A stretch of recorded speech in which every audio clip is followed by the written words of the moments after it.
what we're showing there are the four main components of Ardiden, which is a really strong cash position of over $7 million in the March quarter. We've got the Pickle Lake Gold Project, which is our core focus, where we're actually investing all of our time and money. And that's a massive gold project, and I'm going to focus on that on a few slides in this presentation. We also have a 20% ownership of a project in Ontario in lithium, spodumene projects. It's a joint venture with GTM, who listed last November and doing amazingly well. And as part of that deal, we received 30 million shares in that company as well, separate to the joint venture and separate to the project 20% ownership. So that has a value of about $10 million as of this morning. So they're the four components that make up Ardiden. And what I'm going to try and get across today is a value proposition for those that, as Tim said, there's volatility in the market. Some things are overpriced and some are underpriced. And we think that Ardiden arithmetically is really underpriced. And for those that are looking to get in on something that's going to make sense for them when the market potentially re-equilibrates and gets back to some sort of normal, there's a really good situation here that I think is fairly transparent for the keen investor to look at. Next slide, please. That's a map on the left showing Ontario, which is in Canada, obviously, and all the dots and crosses in there are lithium and gold projects throughout. It's a real big mining exploration state, Ontario. Together with Quebec and BC, it's really the mining and exploration hard rock part of Canada. I've got the next map will show you how many Australians are actually investing in here over the last few years. It's a really good place to invest. So we have the Pickle Lake Gold Project, which you can see in the top left there. It's a really big project that's technically sort of visible from space. It's about 122 kilometres east to west. And the greenstone belts here are east-west orientated. So you can see there, Red Lake to our west. We're in the middle there. And in the top right of us, for those that have been following the fight between BHP and Twiggy for the Ring of Fire, that's just to the northwest of us as well. So some big tier one deposits in our region, both in the gold and base metal space. The three blue triangle dots there are the three joint ventured lithium projects that we have with GT1, just to put you in that perspective of where we are geographically. So Pickle Lake, we're drilling. I'm over here at the moment managing a drill program with our team, and it's a really exciting gold project that we're sitting on. We're trying to get through a 7,000 metre drill program along about a 10-kilometre stretch of what we call the Western Hub. In this area, we've recently seen some really big transactions. The Great Bear Resources Dixie project was bought by Kinross. I just mentioned the Ring of Fire transaction, and all the majors are in this area. It's a playing field for majors looking at what juniors are doing. And a lot of people have eyes on this district. They know that there's potentially big discoveries still to be made, and that's the absolute focus of our Pickle Lake gold exploration. With the lithium project, as I mentioned before, we've got a 20% free carry project interest in that and the offtake rights. That means we don't need to contribute any money until a feasibility study is completed by GT1 and a decision to mine. GT1 recently did a massive cap raising and they brought in a strategic partner. So they're really getting a lot of good investment into the EV space, specialists in their area, which allows us to really focus on the gold properties, which is our key asset. Next slide, please. This is a broader map of Canada. Just those Australian flags there are ASX listed companies which are heavily invested into Canadian projects. And you can see it stretches all the way from Newfoundland out to the east, all the way across to BC and up to Alaska, which of course is the US, but you can see the spread and the reasoning behind investment into the Canadian mineral space. Next slide. That's a quick snapshot of our corporate structure. ADV is our code. We're trading at 1.2 cents as of last night. Quite a lot of shares on issue, so it's a very liquid stock. Market cap of 32 million. And that's important when I get to a couple of slides at the back end. Strong cash position, and we've got some good institutions in as well that understand the gold space, that really want to see us deliver some value into that gold space from our lithium value that we have with both the shares and the project ownership. Next slide, please. I won't waste too much time on some of these slides. You can read them in detail, but you can see there we've got a board with a really broad and well-experienced detail in joint ventures, in gold, in lithium, the whole gambit in there. So it's quite a big board, but each person has a particular specialisation. Bruce on the left there obviously was the start of evolution. So I'm bookended on that picture by gold specialists. On the other end, Michelle Roth, who's based in New York. Well, she's a chairperson of a gold explorer in Quebec, who have a joint venture with Agnico Eagle. So you can see that sort of experience and those contacts are really going to help us as we go forward. Next slide, please. That's just a quick snapshot. I'm not going to go into too much detail about lithium because Luke Cox and the GT1 team can do that separately, and I can refer you to them to get some really detail. This is more about the gold story, but geographically, you can see there are two maps. The one on the left and the one on the right are just Ardiden's versions and GT1's version of the same thing. But you can see, for example, the orange dot that you see there, which is their Root Lake lithium project, that's really close to our gold project, the Pickle Lake Gold Project. So all these things you can throw a blanket over. They're in the same area, and we had a lot of synergies with logistics, First Nation liaison, all the things that we're working on together. It's really helping the joint venture working together. And I'm meeting the guys here in town today, going through a lot of core storage issues, talking about First Nations, seasonal challenges, and how we're going ahead. Next slide, please. So back to the gold space. I mentioned before evolution in the area, which Bruce, our chairperson, put together 10 years ago or so.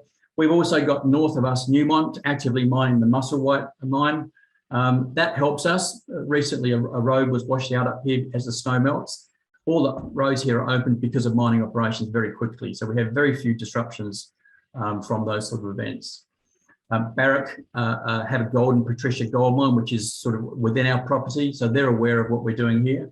And as I mentioned before, Great Bear Resources over near Red Lake there were also were snapped up by Kinross. So there was a bit of a bidding war probably for Great Bear, which doesn't even have a JORC resource out yet. So that was I think a $1.6 billion transaction.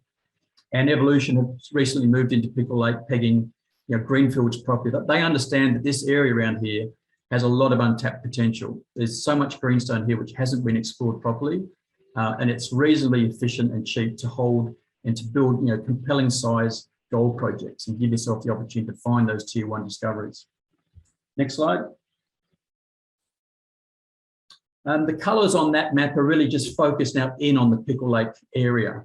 The orange, green and blue areas are all Ardiden. And what we're trying to show there is the status of our permitting. It's really important to get First Nation relationships sorted here, to give yourself those of trust values, the opportunity to drill all year round and give employment opportunities to First Nation. And based on that, the Mines Department issued 3-year exploration permits.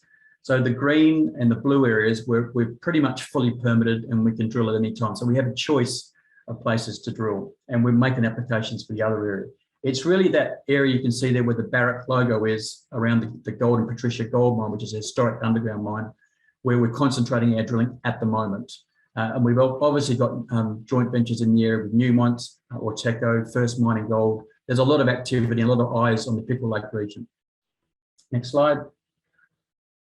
That's a really sort of, we've got 22 prospects and deposits identified on our land alone. And we're trying to prioritise that and work out where we're going to drill is a joy, to be honest. We've done detailed geophysics over this area, and that's the key to success here, is to understand the structure, understand the geology, and put the drill rig where you've got the best chance of making gold hits. We're currently drilling at the Esker and the Dorothy Dobie projects, which you can see along the Western Hub. And we've got a whole bunch more coming up in the pipeline. So we're going to have rigs moving around to different properties and making sure we hit the best possible targets. I'm over here to make sure we prioritise that drilling and the sampling and get some efficiency. And it's a good time of year to be here. Next slide, please.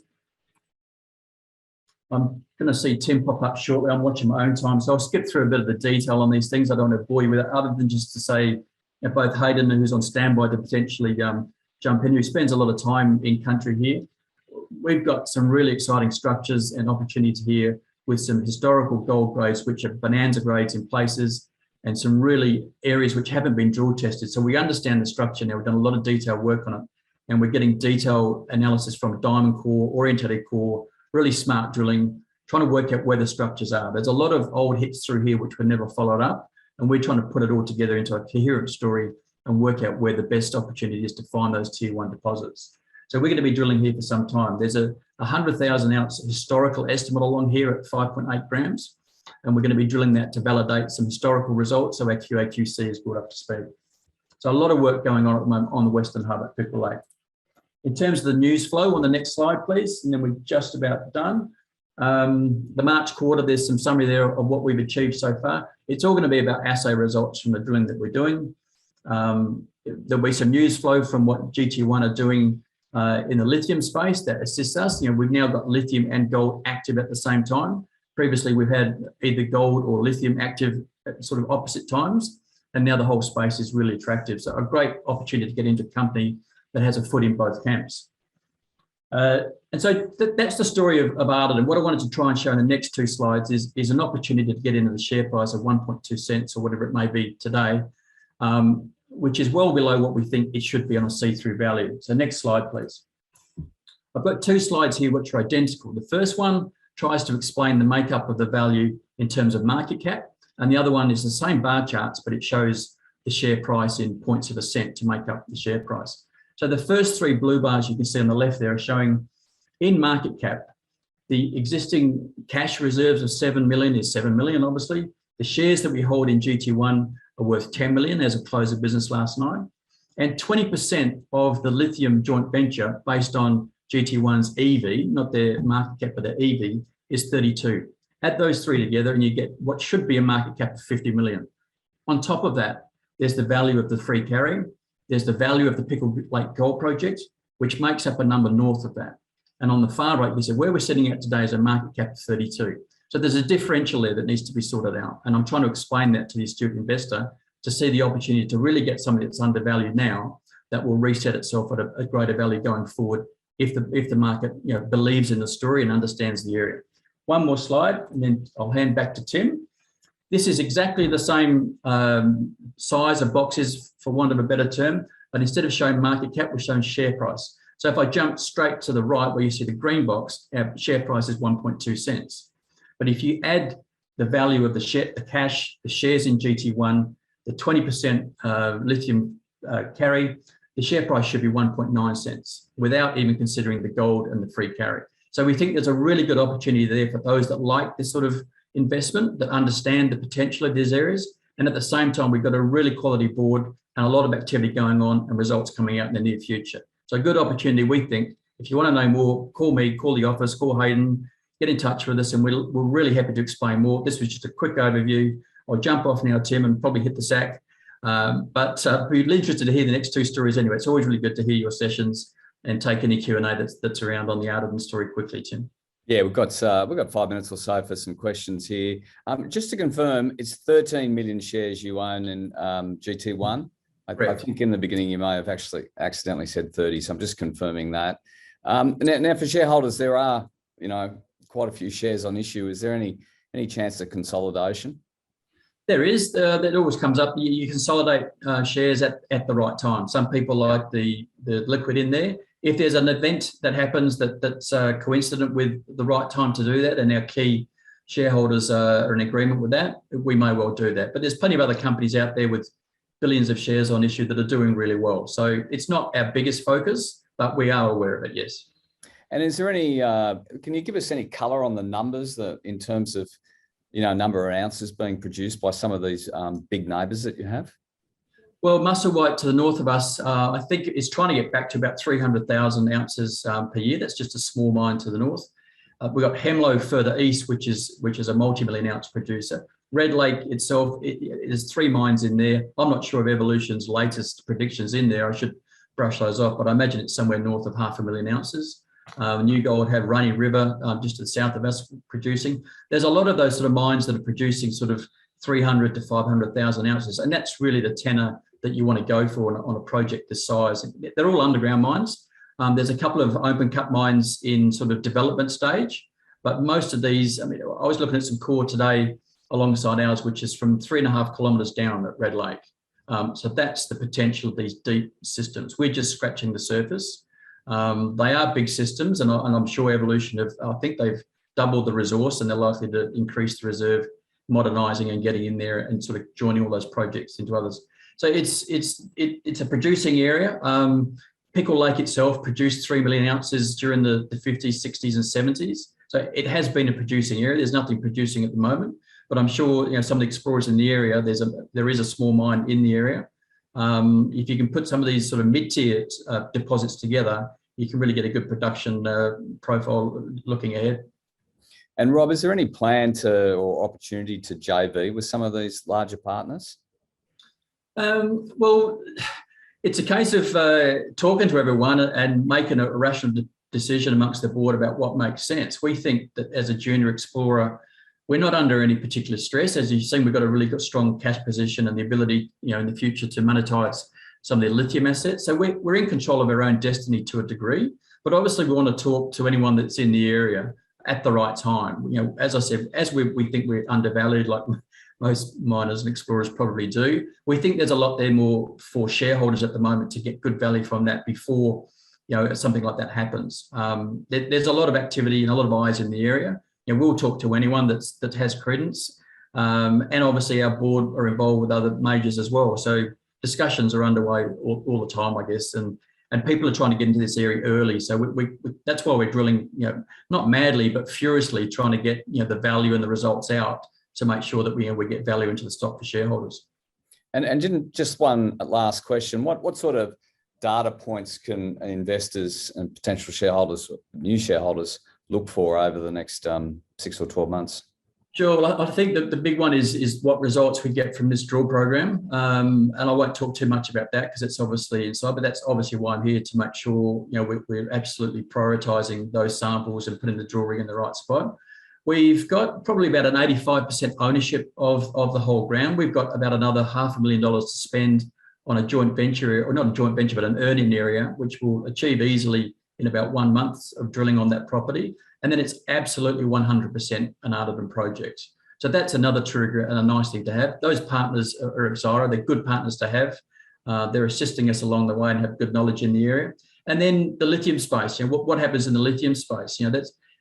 I'm not talking out of tune here, but there's a lot of lithium companies which are really expanding fastly, and owning 20% of those projects, has an open end to what that value could be at no cost to us. So I guess they're the three things to watch: your drill results, what's happening in the lithium space, and 100% ownership of gold projects, of size, 1,000 square kilometres. There's no typo there. I might have said 30 million shares instead of 13, but it is 1,000 square kilometres of exploration ground that we own. Thanks, Rob. That's probably a good way to finish it. Enjoy your time over there. I hope you don't freeze. It's warming up. Thanks, Tim. See you later.